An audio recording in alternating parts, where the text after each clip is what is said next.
টি-20 বিশ্বকাপ নিয়ে যে নাটকীয়তা হয়েছে এবার তা অতীতে কখনোই হয়নি কোনো আইসিসি ইভেন্টকে ঘিরে।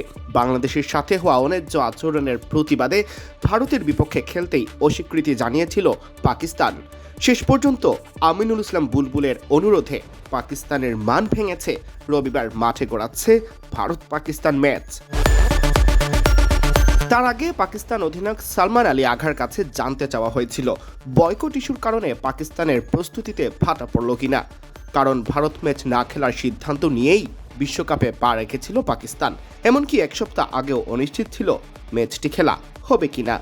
তবে সালমান জানালেন বয়কট ইস্যুতে প্রস্তুতিতে কোনো ঘাটতি নেই তাদের। এই খেলার বিশালতা সব সময় ছিল, সামনেও থাকবে। কালও বড় একটা খেলা হতে চলেছে। আমরা সব কিছুর জন্যই প্রস্তুত ছিলাম, খেলি বা না খেলি আমরা প্রস্তুত ছিলাম। এখানে সব কিছুর জন্য প্রস্তুতি নিয়েই এসেছি। এদিকে বৃষ্টি ও টস নিয়ে বেশ আলোচনা হচ্ছে হাই ভোল্টেজ এই ম্যাচের আগে। তবে টস ও বৃষ্টি নিয়ে এত বেশি ভাবতে নারাজ পাকিস্তানের অধিনায়ক। ভাগ্যে যাই থাকুক, জানালেন ভালো খেলাই মুখ্য।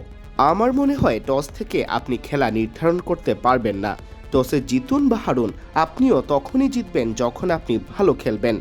যদি টসে জিতেন কিন্তু ভালো ক্রিকেট না খেলেন, কিংবা টস হারেন কিন্তু ভালো খেলেন, তাই টসে কিছু যায় আসে না। দিন শেষে আপনি কিভাবে খেলছেন এটাই গুরুত্বপূর্ণ। আমার চোখে তাই কাল ক্রিকেটই সবচেয়ে গুরুত্বপূর্ণ। টস হলো খেলা শুরুর উপায়, ভালো আপনাকে খেলতেই হবে। বৃষ্টির বিষয়ে আমাদের কিছু করার নেই। যদি ম্যাচ ছোট হয় বা ওভার কমানো হয়, এর জন্য আমরা প্রস্তুত। জানি কার্টেল ওভারের ম্যাচ হলে আমাদের কি করতে হবে। ভারত পাকিস্তান ম্যাচ মানেই অবশ্য পাহাড় সমচাপ। সেই চাপে ঘুম কমে গেল কিনা জানতে চাইলে রশিক সালমান জানালেন, পেকে গেছে দাড়ি।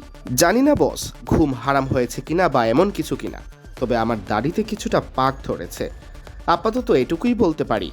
আপনি যখন অধিনায়ক, দায়িত্বটা বেশি।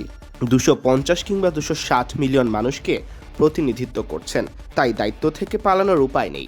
বলার সুযোগ নেই যে চাপ কাজ করছে না। চাপ থাকবেই, তবে সেই চাপ কিভাবে সামলাতে হয় সেই উপায়টাই বের করতে হবে। সিয়াম চৌধুরী, বিডি ক্রিক টাইম।